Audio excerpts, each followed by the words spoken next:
Slogan থামালে চলবে না, আমার সঙ্গে সঙ্গে ভারত মাতা কি, ভারত মাতা কি। সামনে কারা, পেছনে কারা, বামে কে, ডানে কে, গন্ডাছড়ায়, আগরতলাতে, ঝাড়খণ্ডে, ঋষ্যমুখে, চারিদিকে, তেইশে আবার, তেইশে আবার, তেইশে আবার। ভারত মাতা কি, ভারত মাতা কি। আজকে আমি আবার জয়েন করলাম ত্রিপুরা রাজ্যের ডিপুটি আছেন মুখ্যমন্ত্রী, উপমুখ্যমন্ত্রী এবং প্রাক্তন মুখ্যমন্ত্রী তথা রাজ্যসভার সাংসদ সবার হাত ধরে আমি আবার ঘরে ফিরলাম। Forget the past and planning for the future.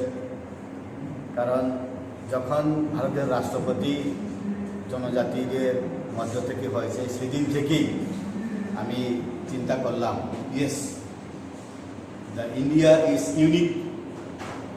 যারা পিছিয়ে ছিল তাদেরকে ফ্রন্টে নেওয়ার জন্যে ভারতীয় জনতা পার্টির পক্ষে সম্ভব ভারতবর্ষে, ওইটাই চিন্তা করলাম।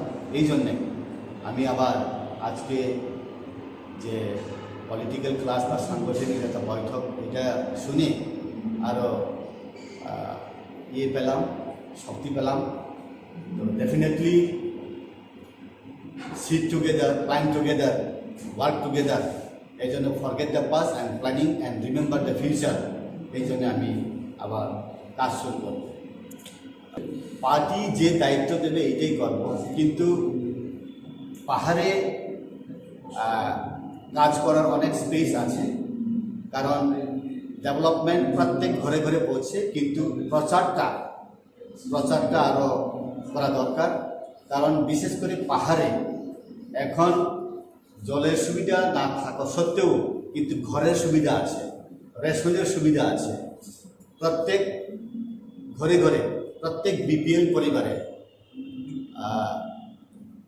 প্রধানমন্ত্রী আবাস যোজনার ঘর, প্রত্যেক ভিলেজ কমিটিতে, প্রত্যেক গাঁও সভাতে এখন দেখা যায়। তো কোনোদিন চিন্তা করতেই পারে না যে পাহাড়ে এরকম বিল্ডিং হবে, জঙ্গলের ভেতরে এরকম বিল্ডিং হবে, জঙ্গলের ভেতরে স্কুল হবে বা আমাদের একলব্য স্কুল হবে, কোনোদিন আশাই করা যায় না।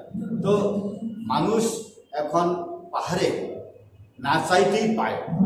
এটা সব প্রচার হয় না, কিন্তু এখন দেখা যায় যেটা ছিল না এখন সবার চোখের সামনে। তো এখন একটাই প্ল্যানিং যে আবার সরকার ফিরে আসুক। ইভেন সিপিএম এবং কংগ্রেস ত্রিপুরাতে আর আসবে না। তো পাহাড়ে এখন পলিটিক্যাল যে ডাইমেনশন, পাহাড়ে এবং সমতলে প্ল্যানিং করে এখন জনজাতিরা